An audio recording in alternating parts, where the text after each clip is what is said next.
여러분 안녕하세요. 오늘 읽어드릴 소설은 현진건 작가의 운수 좋은 날이라는 단편 소설입니다. 혹시라도 모르시는 분들을 위해서 작품에 대해서 간략하게 소개를 해드리자면, 이 소설은 1920년대 일제강점기를 시대적 배경으로 하고 있고요. 인력거꾼으로서 하루하루 생계를 이어가는 김첨지라는 인물을 주인공으로 그 당시 우리 민족의 가난하고 비극적인 삶을 보여주는 작품이라고 할 수 있겠습니다. 소설의 제목인 운수 좋은 날이 내용과 어떤 관련이 있는지를 생각하시면서 들어보시면 좋을 것 같습니다.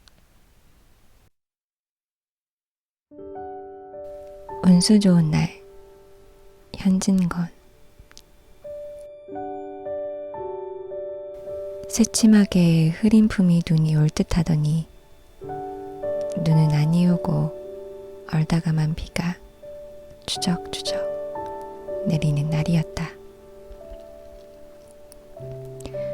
이 날이야말로 동서문 안에서 인력거꾼 노릇을 하는 김첨지에게는 오래간만에도 닥친 운수 좋은 날이었다.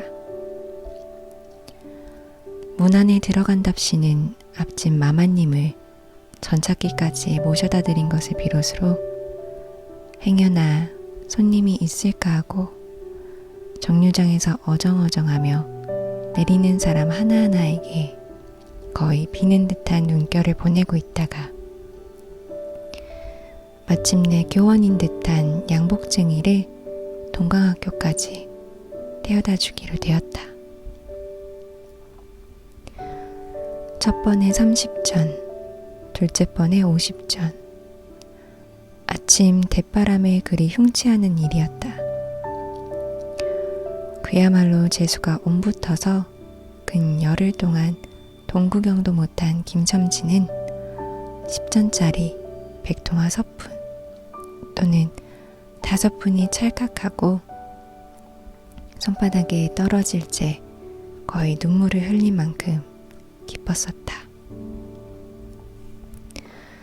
더구나 이날 이때에 이 80전이라는 돈이 그에게 얼마나 유용한지 몰랐다. 컬컬한 목에 모주 한 잔도 적실 수 있거니와 그보다도 앓는 아내에게 설렁탕 한 그릇도 사다 줄 수 있습니다. 그의 아내가 기침으로 쿨룩거리기는 벌써 달포가 넘었다. 조밥도 굶기를 먹다시피 하는 형편이니 물론 약 한 첩 써본 일이 없다. 구태여 쓰려면 못 쓸 바도 아니로되 그는 병이란 놈에게 약을 주어 보내면 재미를 붙여서 자꾸 온다는 자기의 신조에 어디까지 충실하였다. 따라서 의사에게 보인 적이 없으니 무슨 병인지는 알 수 없으되 반드시 누워가지고 일어나기는 새도 모로도 못 눕는 걸 보면 중증은 중증인 듯 병이 이대도록 심해지기는 열흘 전에 조밥을 먹고 체한 때문이다. 그때도 김첨지가 오래간만에 돈을 얻어서 좁쌀 한 대와 10전짜리 나무 한 단을 사다 주었더니 김첨지의 말에 의지하면 그 오라질년이 선방지축으로 냄비에 대고 끓였다. 마음은 급하고 불길은 달지 않아 제 익지도 않은 것을 그 오라질년이 숟가락은 고만두고 손으로 움켜서 두 뺨에 주먹덩이 같은 혹이 붉어지도록 누가 빼앗을 듯이 처박질하더니만 그날 저녁부터 가슴이 땡긴다, 배가 캥긴다고 눈을 흡뜨고 지랄병을 하였다. 그때 김첨지는 열화와 같이 성을 내며 에이 오라질년 조랑복은 할 수가 없어. 못 먹어 병, 먹어서 병, 어찌란 말이야? 왜 눈을 바로 뜨지 못해? 하고 앓는 이의 뺨을 한번 후려갈겼다. 흡뜬 눈은 조금 바로워졌건만 이슬이 맺히었다. 김첨지의 눈시울도 뜨끈뜨끈하였다. 이 환자가 그러고도 먹는 데는 물리지 않았다. 사흘 전부터 설렁탕 국물이 마시고 싶다고 남편을 졸랐다. 이런 오라질년? 조밥도 못 먹는 년이 설렁탕은? 또 처먹고 지랄병을 하게? 라고 야단을 쳐보았건만 못 사주는 마음이 시원치는 않았다. 인제 설렁탕을 사줄 수도 있다. 앓는 어미 곁에서 배고파 보채는 개똥이에게 죽을 사줄 수도 있다. 80전을 손에 쥔 김첨지의 마음은 푼푼하였다. 그러나 그의 행운은 그걸로 그치지 않았다. 땀과 빗물이 섞여 흐르는 목덜미를 기름주머니가 다 된 외목수건으로 닦으며 그 학교 문을 돌아 나올 때였다. 뒤에서 인력 꺼 하고 부르는 소리가 난다. 자기를 멈춘 사람이 그 학교 학생인 줄 김첨지는 한 번 보고 짐작할 수 있었다. 그 학생은 다짜고짜로 남대문 정거장까지 얼마요? 라고 물었다. 아마도 그 학교 기숙사에 있는 이로 동기 방학을 이용하여 귀향하려 함이리라. 오늘 가기로 작정은 하였건만 비는 오고 짐은 있고 해서 어찌할 줄 모르다가 마침 김첨지를 보고 뛰어나왔음이리라. 그렇지 않으면 왜 구두를 채 신지 못해서 질질 끌고 비록 고구려 양복일망정 노박이로 비를 맞으며 김첨지를 뒤쫓아 나왔으랴. 남대문 정거장까지 말씀입니까? 하고 김첨지는 잠깐 주저하였다. 그는 이 우중에 우장도 없이 그 먼 곳을 철벅거리고 가기가 싫었음일까? 처음 것, 둘째 것으로 고만 만족하였음일까? 아니다. 결코 아니다. 이상하기도 꼬리를 맞물고 덤비는 이 행운 앞에 조금 겁이 났습니다. 그리고 집을 나올 때 아내의 부탁이 마음에 캥기었다. 앞집 마마님한테서 부르러 왔을 제 병이는 뼈만 남은 얼굴에 유일의 샘물 같은 유달리 크고 움푹한 눈에 애걸하는 빛을 띄우며 오늘은 나가지 말아요. 제발 덕분에 집에 붙어 있어요. 내가 이렇게 아픈데.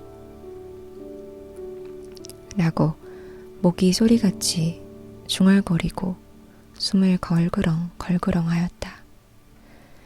그때 김첨지는 대수롭지 않은 듯이 아따 젠장 맞으련? 별 빌어먹을 소리를 다 하네. 맞붙들고 앉았으면 누가 먹여 살릴 줄 알아?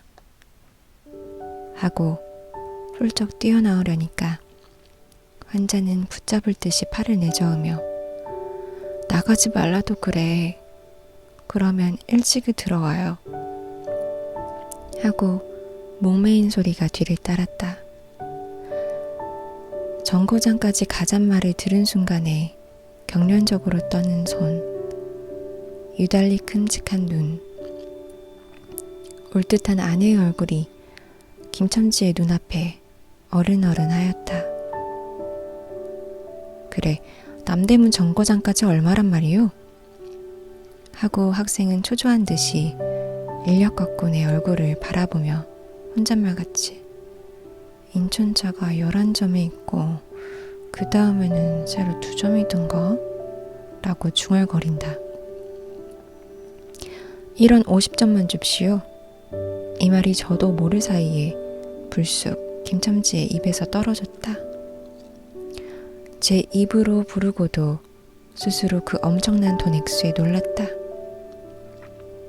한꺼번에 이런 금액을 불러라도 본 지가 그 얼마만인가? 그러자 그 돈 벌 용기가 병자에 대한 염려를 사르고 말았다. 설마 오늘 내로 어떠랴 싶었다. 무슨 일이 있더라도 제일 제2의 행운을 곡친 것보다도 오히려 갑절이 많은 이 행운을 놓칠 수 없다 하였다. 이런 50조는 너무 과한데? 이런 말을 하며 학생은 고개를 기웃하였다. 아니올시다. 이수로 치면 여기서 거기가 10월이가 넘는답니다. 또 이뤄진 날은 좀 더 주셔야죠.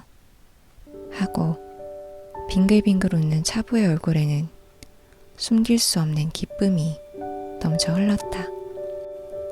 그러면 달라는 대로 줄 터이니 빨리 가요. 관대한 어린 손님은 이런 말을 남기고 총총히 옷도 입고 짐도 챙기러 갈 데로 갔다.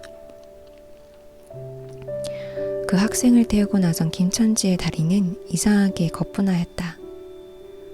다름질을 한다는 이보다 거의 나는 듯하였다. 바퀴도 어떻게 속히 도는지 구른다는 이보다 마치 얼음을 지쳐 나가는 스케이트 모양으로 미끄러져 가는 듯하였다. 언 땅에 비가 내려 미끄럽기도 하였지만 이윽고 끄는 이의 다리는 무거워졌다. 자기 집 가까이 다다른 까닭이다.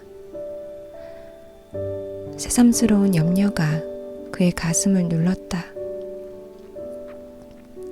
오늘은 가지 말아요. 내가 이렇게 아픈데. 이런 말이 잉잉 그의 귀에 울렸다. 그리고 병자의 움쑥 들어간 눈이 원망하는 듯이 자기를 노리는 듯하였다. 그러자 엉엉하고 우는 개똥이의 곡성을 들은 듯 싶다. 딸꾹딸꾹하고 숨모으는 소리도 나는 듯 싶다. 왜 이리우? 기차 놓치겠구만. 하고 탄이의 초조한 부르짖음이 간신히 그의 귀에 들어왔다. 언뜻 깨달으니 김첨지는 인력거를 쥔 채 길 한복판에 엉거주춤 멈춰있지 않은가. 예 하고 김첨지는 또다시 다름질하였다. 집이 차차 멀어갈수록 김첨지의 걸음에는 다시금 신이 나기 시작하였다. 다리를 제게 놀려야만 쉴 새 없이 자기의 머리에 떠오르는 모든 근심과 걱정을 잊을 듯이 정거장까지 끌어다주고 그 깜짝 놀란 1원 50전을 정말 제 손에 쥐매 제 말만 따나 심리나 되는 길을 비를 맞아가며 질퍽거리고 온 생각은 아니하고 거저나 얻은 듯이 고마웠다.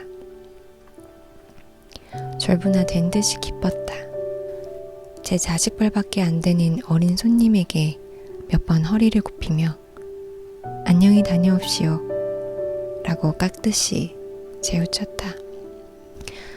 그러나 빈 인력거를 털털거리며 이 우중에 돌아갈 일이 꿈밖이었다.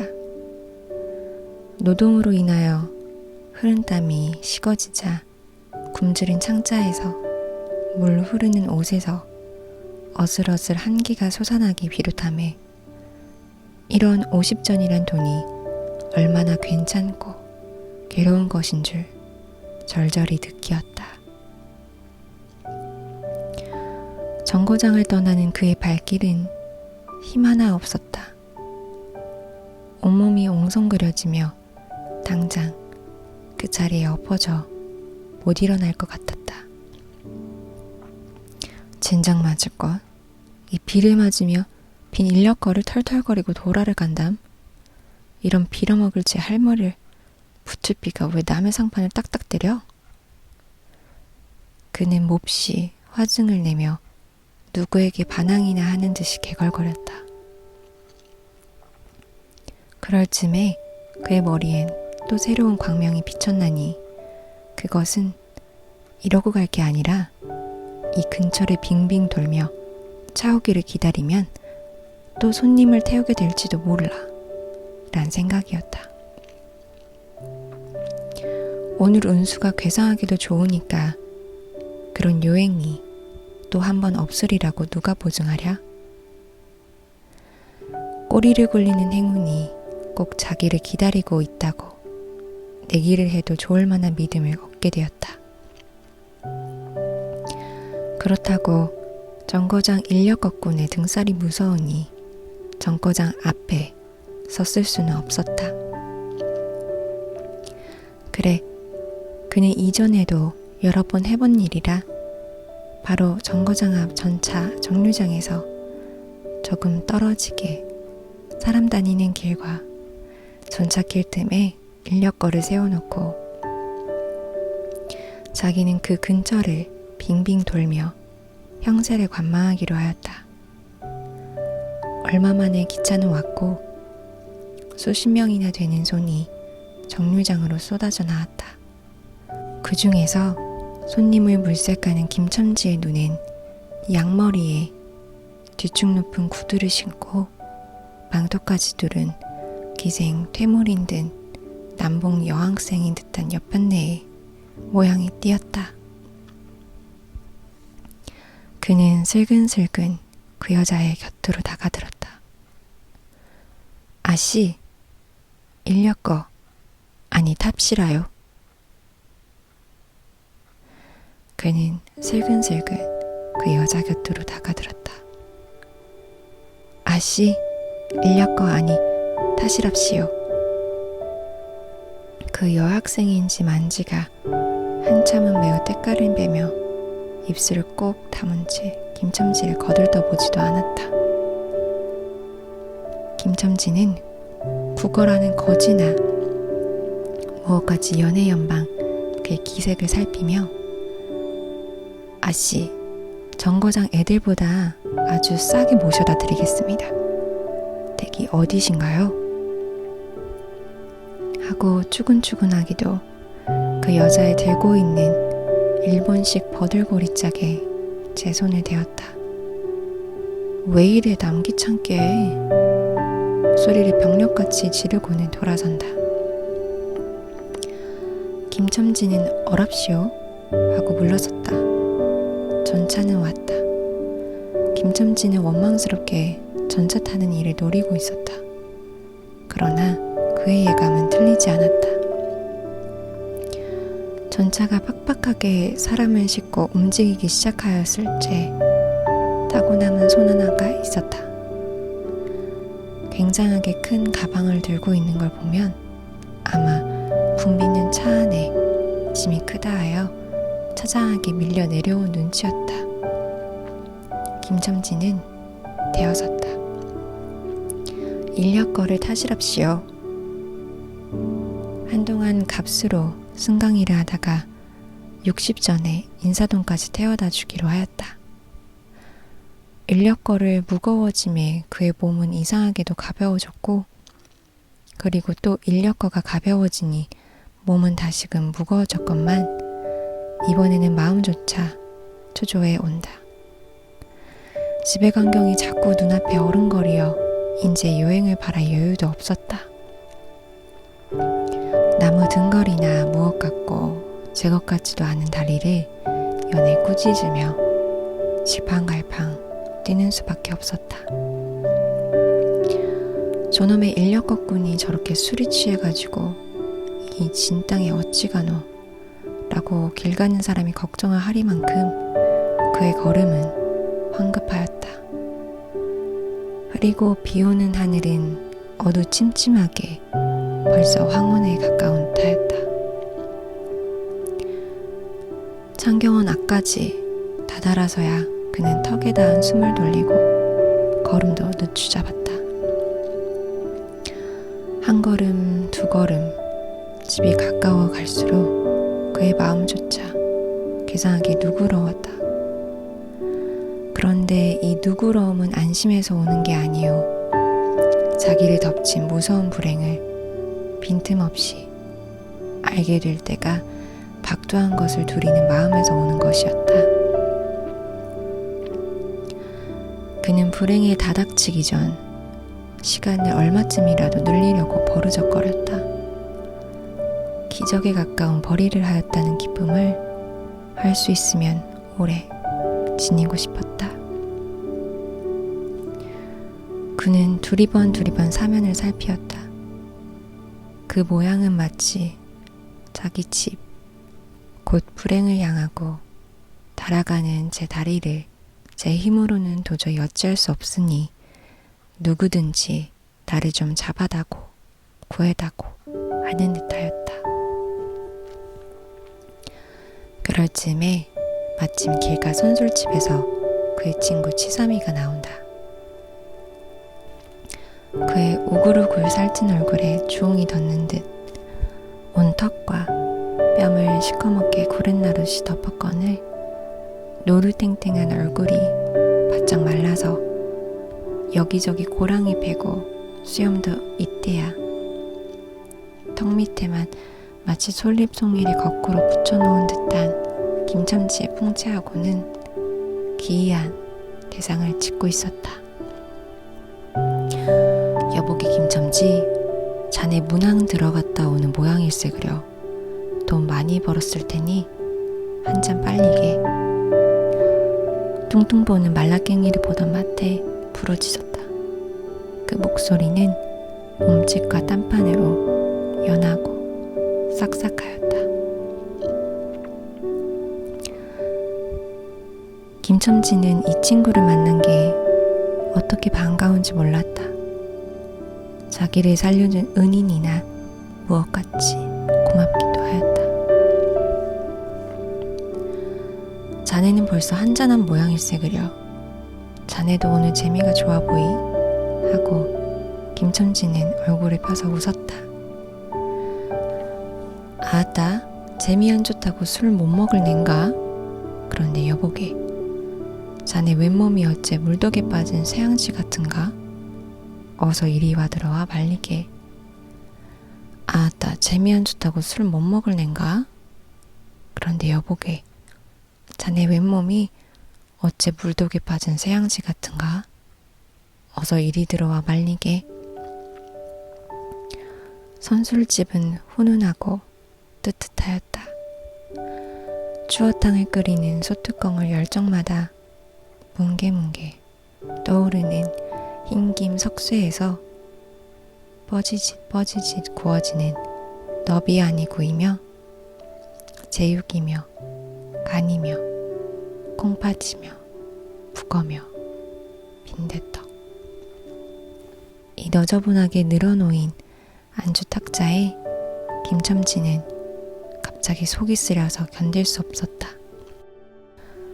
마음대로 할 양이면 거기에 있는 모든 먹음먹이를 모조리 깡그리 집어 삼켜도 시원치 않았다 하되 배고픈 이는 위선 분량 많은 빈대떡 2개를 쪼이기도 하고 추어탕을 한 그릇 정하였다.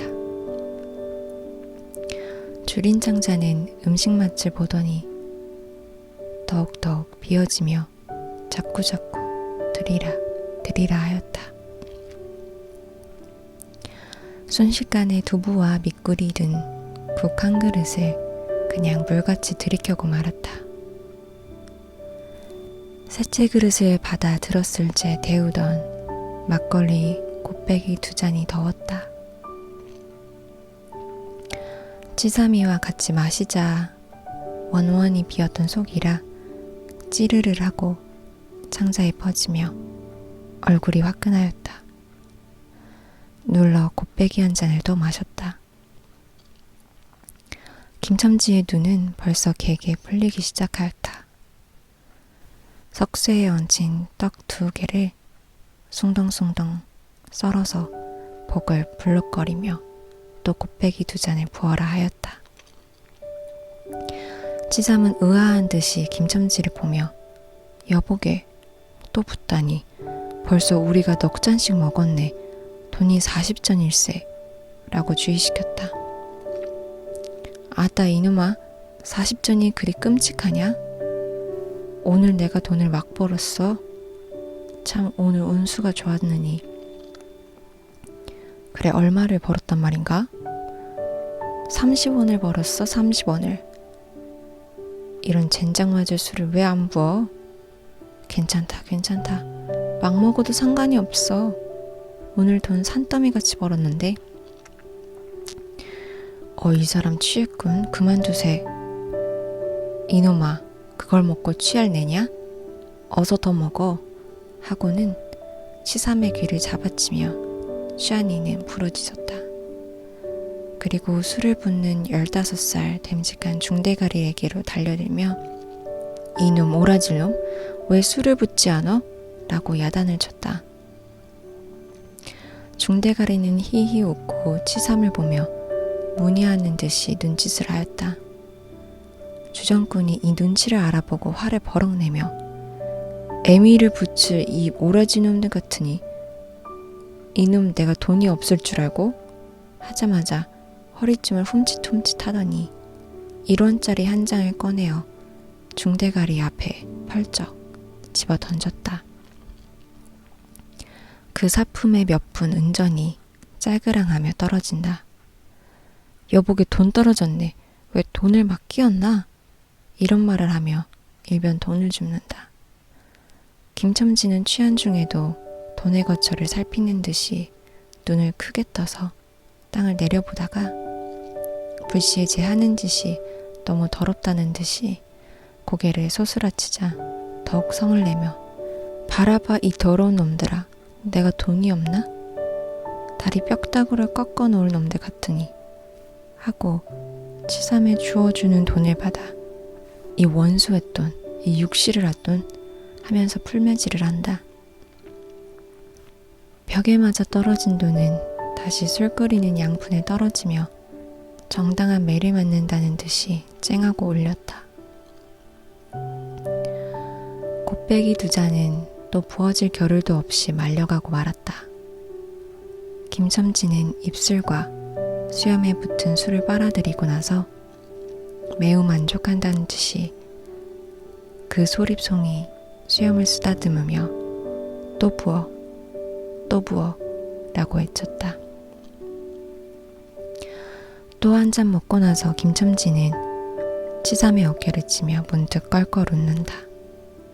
그 웃음소리가 어떻게 컸던지 술집에 있는 이의 눈은 모두 김첨지에게로 몰리었다. 웃는 이는 더욱 웃으며 여보게 치삼이 내 우스운 이야기 하나 할까? 오늘 손을 태고 정거장에 가지 않았겠나? 그래서 갔다가 그저 오기가 안 됐대 그려. 그래 전차 정류장에서 어름어름 하면서 손님 하나를 태울 궁리를 하지 않았나? 거기 마침 마마님이신지 여학생이신지 망토를 잡수시고 비를 맞고 서 있겠지. 슬근슬근 가까이 가서 인력껏 타시랍시오 하고 손가방을 받으려니까 내 손을 탁 뿌리치고 획 돌아서더니만 왜 남을 이렇게 귀찮게 굴어?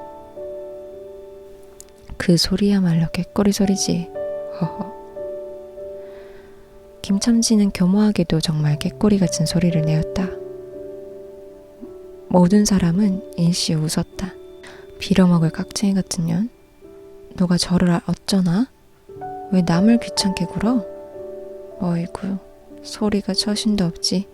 허허. 웃음소리들은 높아졌다. 그러나 그 웃음소리들이 사라지기도 시기 전에 김첨지는 훌쩍훌쩍 울기 시작하였다. 치삼은 어이없이 주정뱅이를 바라보며 금방 웃고 지랄을 하더니 우는 건 또 무슨 일인가? 김첨지는 연애 코를 들이마시며 우리 마누라가 죽었다네. 뭐 마누라가 죽다니 언제? 이놈아 언제는 오늘이지.